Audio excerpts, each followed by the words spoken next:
Nous sommes au Congo central, la relance de la société Saucir SA à l'ordre du jour. Dossier à suivre avec Aris Menga qui est déjà avec nous sur ce plateau. Aris Menga, bienvenue. Merci Judith. Quels sont les objectifs poursuivis par le ministre provincial des hydrocarbures du Congo central qui s'engage à relancer la raffinerie de pétrole à la Société congolaise des industries et de raffinage, en sigle Saucir SA? Bien entendu, les autorités du Congo central entendent mettre en œuvre les instructions exprimées par le président de la République, Félix-Antoine Tshisekedi, exprimées lors de la 61e réunion du Conseil des ministres, où le chef de l'État congolais avait ainsi plaidé comme ça pour la relance des activités de raffinage du pétrole brut, du stockage de carburant, mais aussi de la production des bitumes au sein de la société Saucir. Pour ce faire, le ministre provincial en charge des hydrocarbures, le ministre Patrick Yalalenga, avait effectué une visite d'inspection ce vendredi 5 août 2022 au siège de la société Saucir basée dans la zone côtière de Mwanda. Objectif de relance de cette société pour les autorités congolaises qui estiment que cette société devrait jouer son rôle non seulement logistique,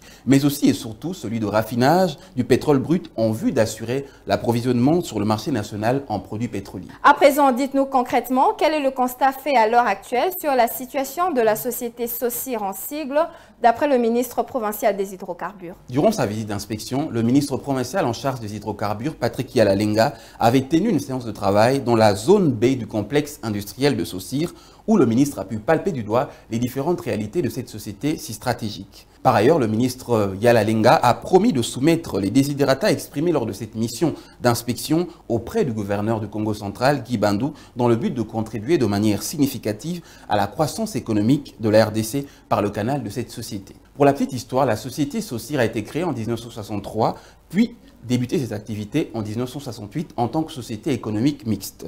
Cette société est détenue à parts égales entre l'État congolais qui détient 50% et le partenaire privé multinational italien Eni qui détient aussi 50%. Par ailleurs, la société Saucir dispose d'une capacité de stockage de 160 000 m3. La société Saucir n'est pas basée dans le raffinage, mais est plutôt basée dans la logistique du carburant, c'est-à-dire stockage et transport. Merci à vous, Aris Menga, pour tous ces détails. Merci Judith, c'était un plaisir.